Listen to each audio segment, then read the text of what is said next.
Dear student. तो अभी तक हमने कॉन्सेप्ट समझा था मैथ का क्लास 10th के, जो रियल नंबर्स का जो फर्स्ट आपका जो टॉपिक था कि जो यूक्लिड डिवीजन लेमा, उसका कॉन्सेप्ट हमने समझा था। उसके एक एग्जांपल भी सॉल्व किए थे हमने, और उसका जो एक आपका दिया गया था स्टेटमेंट, जो इक्वेशन था उसको भी वेरीफाई किया था।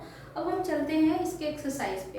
जो चैप्टर है 1.1 एक्सरसाइज है, जो इसका हम इसको सॉल्व करेंगे।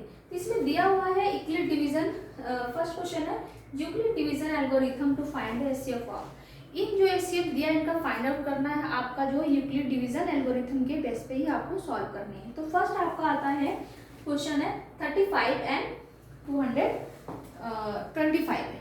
तो अब इसको हम चलो देख लेते हैं। यहाँ पे इसको सॉल्व करेंगे 135 एंड 200। मैं इसका एक सॉल्व करके बताऊंगी आपको, और देन इसके बाद आप खुद कर सकते हैं, कोई दिक्कत नहीं, इजी होगा। तो आपका अगर एक्सरसाइज की बात करें 1.1 का क्वेश्चन नंबर 1, ठीक है, जिसका है आपका इसमें दिया हुआ है 135 एंड 225। इसका क्या करना है आपको, एचसीएफ निकालना है। यूक्लिड डिवीजन लेमा के मेथड से इसको निकालना है। तो यूक्लिड डिवीजन लेमा जो है कि मेथड क्या है हमारा, हमें पता ही है कि जो हम पढ़ते हैं इसको a = b × q + r, ठीक है, और 0 > r या b यही होता है, ठीक है। तो अब इसमें क्या करेंगे, हम सॉल्व करेंगे। तो अब हमें पता ही है कि हमें करना क्या है। तो इसमें इसको a मान लेते हैं, जो आपका a है जो है 135 है, b क्या है आपका, इसमें सॉरी इसको हम a को मान लेते हैं,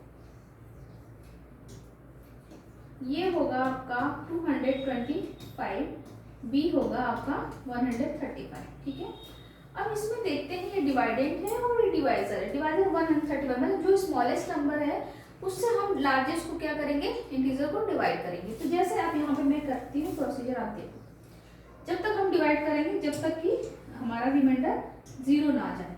तो जैसे 225 को डिवाइड मैंने कर दिया 135 से, तो आई थिंक 1 टाइम जाना चाहिए 135 0, ठीक है। 12 से 3 जाएगा तो कितना बचेगा आपका, 12 से 3 अगर जा रहा है तो आपका बच जाना चाहिए 9, ठीक है।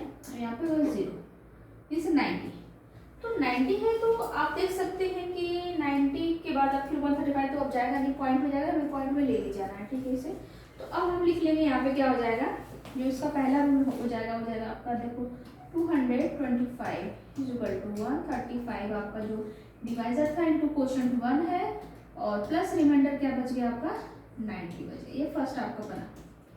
चलो भाई, अभी तक रिमाइंडर हमारा 0 नहीं आया, तो फिर हम क्या करेंगे, इस रिमाइंडर से इस डिवाइजर जो था उसको हम डिवाइड करेंगे। फिर ये फर्स्ट था, चलो अब सेकेंड हम डिवीजन करते हैं।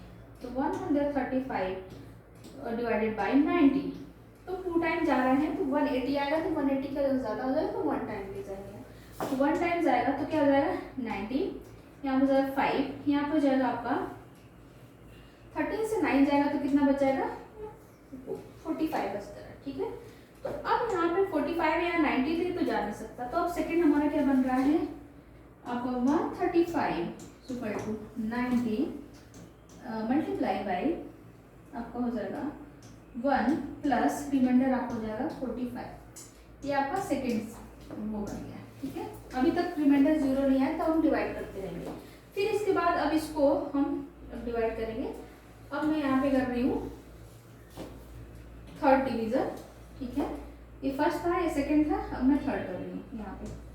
तो अब मैं ले जा रही हूँ 90 को डिवाइड करूँगी किसे 45 से। आई थिंक डिवाइड हो जाना चाहिए, 2 टाइम जाएगा, 2 टाइम जाता है तो क्या हो जाएगा 90, 0 हो गया, ये 0 हो जाएगा, ठीक है। रिमाइंडर आपके आ गया हमारा 0। अब हम क्या लिख सकते हैं कि 90 = 45 quotient is 2, then plus reminder क्या होगा 0। तो आप कह सकते हो कि जो ये आपका 45 है, 45, ठीक है, आप जो कह सकते हो उसमें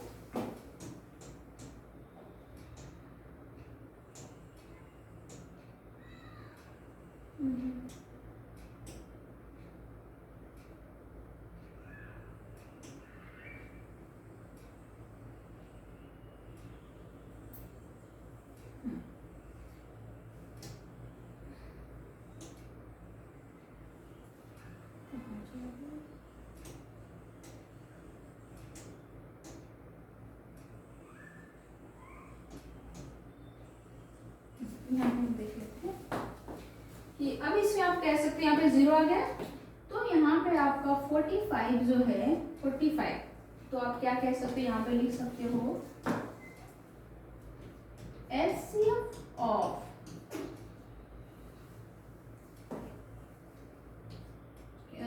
कितना था 135 एंड 225 इज 45, ठीक है। ये आपका आएगा, इट मीन्स कि 45 से दोनों डिवाइड हो जाएगा, 135 एंड 225 हो जाएगा। ये आपका एक्सरसाइज का क्वेश्चन नंबर फर्स्ट रहा। इसी तरीके से सभी जो एक्सरसाइज है आपके सॉल्व होंगे। तो एक बार आप ट्राई करिए जो है इसकी एक्सरसाइज, देन इसके बाद फिर हम जो नेक्स्ट है क्वेश्चन है उस पर हम डिस्कस करेंगे, ठीक है, नेक्स्ट टर्म में।